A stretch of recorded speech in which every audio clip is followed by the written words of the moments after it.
faire. Puisqu'on parle de titulaire ou non, je vous donne la compo probable qui sera confirmée tout à l'heure avec l'entraînement et la mise en place, mais la tendance forte est celle-ci. Mike Maignan dans les cages, sur le côté droit Jules Koundé, à gauche Théo Hernandez, Saliba ou Upamecano en charnière centrale, Tchouaméni et Adrien Rabiot pour les deux milieux de terrain défensifs, et puis ce quatuor offensif, Michael Olise, Ousmane Dembélé, Désiré Doué et Kylian Mbappé, donc le capitaine. Là, on est en plein Coupe du Monde. Ça y est, on est lancé, on est à J-1 du Sénégal, on voit l'effectif, on en parle. Oh, moi, je vois vous frotter les mains, c'est cool. Ouais. On a hâte. J'ai hâte, on a envie de se mettre dedans. Déjà, Giovanni, ça y est, qui est devant le stade, les cheveux au vent. Nous, on est tous là, on est prêts. Il y a les derniers entraînements, les derniers ajustements. On a beaucoup d'attentes autour de cette équipe de France, on a hâte. Faut que je vous lâche, Giovanni, vous filez à la conférence de presse. On se retrouve tout à l'heure, hein. On est là jusqu'à 21h en ce qui nous concerne. Saluez New York pour nous. Salut Giovanni, à tout à l'heure. Bonne conférence de presse. Jérôme, là, les joueurs, ils sont à J-1. Alors, je sais, vous n'avez pas eu le bonheur de connaître une Coupe du Monde, mais enfin, vous avez connu des grands événements, vous avez connu des finales. Non, mais je veux dire, l'excitation, elle est grande. L'excitation, là, ou alors, comme ils ont déjà gagné, comme ils savent une sorte de mission. Non, t'es pas blasé de ça. Évidemment, regardez le nombre de joueurs qui font leur 4e, 5e Coupe du Monde. Bien sûr. Quand on est gamin dans la cour d'école et qu'on joue, on veut faire quoi? On joue à faire la Coupe du Monde. Et voilà, on veut faire le DG plus tard. Et puis quand tu as la chance d'y être, non, si t'es pas excité là, faut faire un autre métier. Et même nous, quand on va dire on est comme des fous, mais bien sûr qu'on est comme des fous, encore heureux, parce que sinon il faut qu'on fasse autre chose. On a sorti le barbecue dans les jardins. Je me lève plutôt pour un Suède Tunisie. Non mais voilà, donc oui, évidemment on est comme des fous pour la Coupe du Monde, et on est évidemment comme des fous pour l'équipe de France, parmi les grandes favoris, donc oui. Restons dans l'enthousiasme, on va parler de la compo juste après. Karim, pareil, on est rentré dans la compétition, on se disait avant d'y aller, est-ce qu'on est un peu hypé, Puis finalement on a vu des premiers matchs, on a vu quelques trucs très sympas, il y a les pronostics entre potes, il y a les émissions qui ont démarré, et puis il y a les Bleus demain, quoi. Oui, puis il y a des matchs dans tous les sens. Là, ça y est, on a accéléré la cadence avec quasiment 4 matchs par jour. Vous vous réveillez, vous avez déjà 2 résultats. Vous regardez. Voilà, donc c'est quand même assez intéressant. Les Bleus, on parle beaucoup des Bleus. Il y a eu cette préparation. On en a beaucoup parlé ici. On attend ça avec impatience, mine de rien. Depuis le sacre du PSG en Ligue des Champions, l'événement qui nous excite le plus, c'est cette Coupe du Monde. Et on a aussi hâte de voir le niveau des Bleus, parce qu'on a vu par intermittence dans ces 2 matchs de préparation, l'équipe n'a pas été l'équipe type sur les deuxièmes périodes. Là, on a envie de voir ce que les Bleus ont dans le ventre, que cette attaque que l'on décrit comme la meilleure attaque du monde a dans le ventre face à la meilleure équipe africaine, ou du moins l'une des 2 meilleures équipes africaines. Donc honnêtement, et c'est juste pour terminer, je pense d'ailleurs que c'est une bonne chose que ce soit Sénégal tout de suite plutôt que Irak par exemple, parce qu'au moins vous êtes tout de suite dans le bain. Alors attendez, pardon Raphaël, je vous coupe parce qu'on a un autre événement majeur. Benoît Tremoulinas fait son entrée. Oh là, c'est mi-applaudissement, mi-bouh. Musique du Ballon d'Or pour vous accueillir. Merci pour ta pige, en tout cas. Bonjour Benoît, ça va bien Benoît? Benoît. Écoutez, je suis un peu fatigué, j'ai regardé tous les matchs hier. Moi j'ai regardé le SMS qu'on vous a envoyé, il y a marqué prise d'antenne 16h. Ouais, ça va Benoît? Très bien. Merci d'être là. En tout cas, vous n'avez loupé 7 minutes. On a fait un très bon début d'émission sans lui. On va voir. Attention, il va falloir être à la hauteur. J'ai regardé, c'est la 2e fois en 6 ans. Je me dis, c'est plutôt pas mal. que la dynamique, hein, voilà. Oui, voilà, la dynamique, vous voyez, vous avez déjà perdu la langue de Jérôme. Mais sur le côté totale confiance pour les Bleus, déjà l'objectif de Didier Deschamps, ça va être de gagner. Et il est habitué, le sélectionneur des Bleus, depuis ses premières compétitions, la Coupe du Monde 2014. Un premier match dans un tournoi majeur, c'est toujours bien passé pour les Bleus. Peut-être peu importe la manière. Souvenez-vous, 2014, il y avait eu la victoire face à Honduras 3-0. À l'Euro 2016, premier match, victoire contre la Roumanie. Mondial 2018 et 2022, à chaque fois des victoires face à l'Australie. Donc à chaque fois que Didier Deschamps a débuté une compétition, qui est la manière ou pas, il a gagné et il sait faire. Franchement, je vais faire parler Benoît quand même, parce que moi, je me demande si c'est comparable cette année. Je jouais tout de suite un énorme adversaire, Benoît. Là, c'est le Sénégal, directement. Vous ne jouez pas une équipe qui n'est pas programmée pour être aller en 8e ou en quart. Le Sénégal, ils peuvent tout à fait se retrouver dans cette zone de compétition. Ça change quelque chose dans l'approche des joueurs? Je pense que c'est mieux. Je pense que c'est mieux parce que, vous savez, lorsque vous jouez contre des équipes, on l'a vu comme l'Australie, ou ces équipes qui vont avoir un bloc bas, qui vont casser le rythme, qui vont vous embêter, entre guillemets, qui vont mettre beaucoup d'agressivité. Là, je pense que le Sénégal, malgré tout, même si l'équipe de France va avoir le ballon, ils vont chercher à jouer parce qu'ils ont les armes devant, avec les Sadio Mané, avec les Jackson, les Nimana India, il y a quand même du matos. Donc je pense que pour l'équipe de France, c'est mieux. Il y a aussi cette histoire avec le Sénégal qui peut aussi motiver les joueurs. Donc je pense que pour moi, c'est une bonne entrée en matière, le Sénégal. Alors justement, c'est Aurélien Tchouaméni dans les colonnes de notre journal qui en parle de ce premier match. Il reste très prudent. Il faut surtout l'aborder de manière la plus sereine possible. Il nous explique que ce n'est pas facile parce qu'il y a toute cette adrénaline à canaliser, toute la préparation à digérer.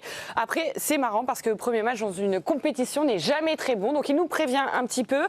Le Sénégal n'est pas une entame de compétition facile. Les Bleus qui en sont conscients. Il explique que la France, chapeau 1, affronte tout de suite celle du chapeau 2. Cela n'a pas dû arriver souvent, mais ça va nous demander d'être encore plus près dès le début. Sinon, ça va être compliqué. Au-delà même du Sénégal, on sait que l'équipe de France est attendue. Il faut qu'on fasse attention parce qu'on n'a pas envie de faire partie du mauvais côté de l'histoire. Donc, beaucoup de prudence pour nos Bleus autour de ce premier match. Je ne sais pas pourquoi, je ne peux pas vous l'expliquer, Ambre. C'est un feeling. Évidemment, je n'ai aucune réponse. Je n'ai pas de boule de cristal.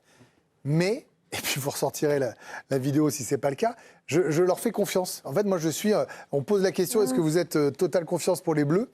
Je ne peux pas vous expliquer pourquoi je sens qu'ils vont être bons dès demain. Je suis d'accord avec vous, je suis en train de changer mon fusil d'épaule à mesure que les jours et les heures me rapprochent du début de cette compétition pour les Bleus. Si vous m'aviez sondé il y a quelques jours encore, en plein dans la préparation, je vous aurais dit non mais tactiquement c'est de la bouse. Vous nous l'aviez dit. Oui, défensivement c'est pas bon. Les individualités et l'attaque, il y a tellement de réglages encore à faire. Il y a des latéraux qui sont pas au diapason des autres. En fait, j'avais une somme d'interrogations. Et plus on se rapproche, plus je lis Tchouaméni. Je lis dans les colonnes du Parisien également Kylian Mbappé. En fait, je lis les propos des uns et des autres qui sont tous confiants. Et puis il y a Didier Deschamps, évidemment, l'architecte de cette équipe de France qui a mené 2 fois en finale. Que la confiance est en train de s'emparer de moi. J'ai envie de me laisser aller à l'euphorie voilà. et à tout ce que la Coupe du Monde emmène de confiance quand on est l'équipe de France, quand on a ce matos-là. Ça, c'est le DG. Mais attention, juste. Non, on ne dit pas qu'ils vont mettre 6-0. Non, voilà. Et ce qui s'est produit, notamment, il y a un match qui s'est produit et qui peut alerter quand même les Bleus, c'est ce Qatar-Suisse. Le fait que le Qatar puisse revenir comme ça en dernière minute face aux Suisses, ça peut alerter un sélectionneur comme Deschamps, les joueurs de l'équipe de France, en se disant on n'est pas à l'abri. Sénégal, évidemment, c'est beaucoup plus fort que le Qatar. Alors. Oui, c'est une bonne nouvelle. C'est-à-dire que les matchs qu'il y a eu jusqu'à présent, ne pas rentrer tout de suite dans la compétition, faire le match d'ouverture comme en 2002 par exemple, vous n'avez aucune indication, vous ouvrez le bal, là il y a eu 4-5 jours de compétition quasiment, un peu plus ça, même. Donc là vous dites, ok, on sait ce qui se passe, vous avez vu l'Allemagne qui se fait rejoindre par Curaçao hier, donc honnêtement vous êtes prévenu que le moindre faux pas peut payer contre vous. Et le champion du monde en titre, il y a 4 ans, a perdu son premier match. Bien sûr, contre l'Arabie Saoudite. L'Espagne en 2010 contre la Suisse. Non, il faut faire attention. Oui, mais moi j'ai l'impression qu'ils veulent frapper un grand coup tout de suite les Bleus. Je ne sais pas pourquoi. C'est pas. Ils veulent gagner. Je respecte infiniment le Sénégal 2000 fois, mais j'ai un sentiment que si on est sérieux, on est plus fort. Cette affiche aurait pu être tout à fait un 8e ou un quart. Bien sûr. On est d'accord. Bien sûr. Donc si c'est un 8e, exactement. Si c'est un 8e ou un quart, tu te dis pas, enfin, t'es prudent. Bien sûr. Et donc la seule prudence que j'ai par rapport à toi, Ambre, c'est que si c'était un quart de finale dans un mois, je me méfierais. Et donc là, à froid, si je puis dire, je me méfie encore plus. Parce qu'il y a un contexte. Il y a des joueurs d'une telle qualité en face. Il y a la qualité en face. Mais eux aussi, ils peuvent se dire ça. Voilà, donc ça veut dire que je suis très méfiant, je suis très confiant par rapport à la France. Elle est bien préparée, les déclarations sont bien. Enfin, maintenant, qu'est-ce qu'ils disent, on a peur? Non, les déclarations sont comme elles doivent être. Mais c'est un premier match dans le tableau qu'a montré Raph depuis. Il n'y a que l'Allemagne en grosse équipe. Donc on a rarement affronté une très grosse équipe au premier match. Et pour toutes ces raisons, la confiance, je l'ai évidemment, mais c'est le total. J'enlève total confiance parce que tu as un énorme. Je l'ai rajouté exprès pour vous. J'attendais qu'enfin quelqu'un me dise j'enlève le total. Vous avez mis du temps. Mais parce qu'on affronte une des meilleures équipes du continent africain, et c'est pas rien.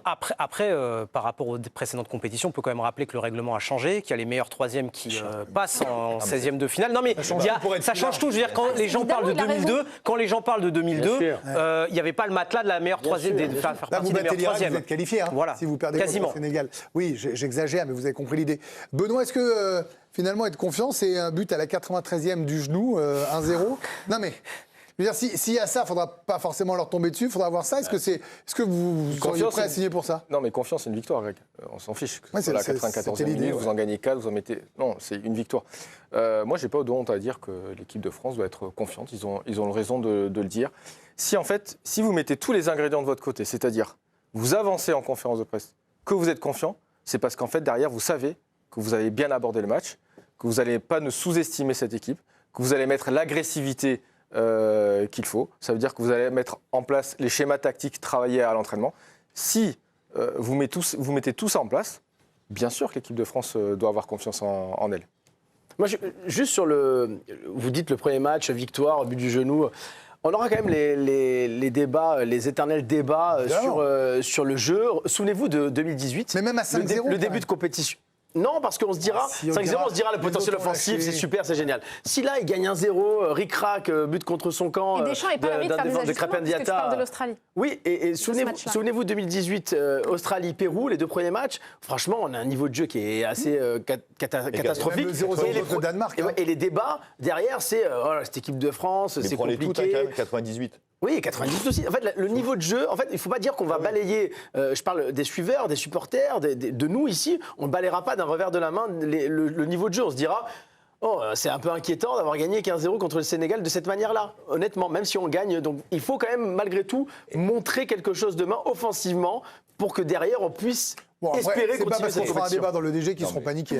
Non, mais nous en tout cas, on aura ce débat-là. Et de toute façon, Karim, je connais pas d'équipe là comme ça, vite fait, qui a été bonne en Coupe du Monde du premier match extraordinaire jusqu'à la finale extraordinaire. Absolument. Ça n'existe pas. C'est un marathon. sûr. Avec des gars qui vivent 6 semaines ensemble ou ils se passent plein de On l'a trucs dit, en dehors tu as parlé de terrain. l'Argentine Voilà, en donc, 2022, c'était pas le niveau de jeu incroyable. Hein. Non Non, Ah, je sais pas. rajoutez. Vous voulez Ah, vous voulez dire pas quelque donner chose les cotes Ah si, c'est Bah ça que oui, vous merci. vouliez, pardon. Bah oui, je veux les excusez-moi. cotes, s'il oui, vous mais plaît. bon, Ah oui. les bookmakers, vous doutez bien qu'ils mettent l'équipe de France largement favorite de cette confrontation. C'est logique, finaliste de la dernière Coupe du Monde, face à une équipe qui un temps a été vainqueur de la Coupe d'Afrique des Nations, donc victoire côté 1,47 pour la France. Largement, hein. Ah, c'est très large quand même, non comme, C'est beaucoup plus que Ouais, mais c'est logique aussi de par l'absence ou en tout cas le niveau de forme de certaines grandes individualités et cadres de cette équipe du Sénégal. Je pense évidemment Mané en grande forme, il a beaucoup de choses à prouver devant. Mais un cran derrière, Idrissa Gueye, il a écourté son entraînement, il est rentré qu'à la fin du dernier match face à l'Arabie Saoudite. Et encore un cran derrière, le taulier capitaine de cette équipe, Koulibaly, n'arrive pas avec pleine possession de ses moyens, ça peut justifier cette cote. Allez, on va vous offrir 10 000 € pendant la Coupe du Monde sur la chaîne L'équipe. Regardez la question du jour. Dans quelle ville américaine va se dérouler France-Sénégal?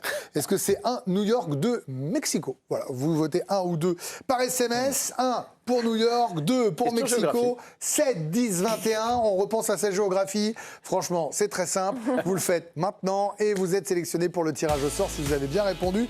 Bonne chance à tous. 7, 10, 21. Dans un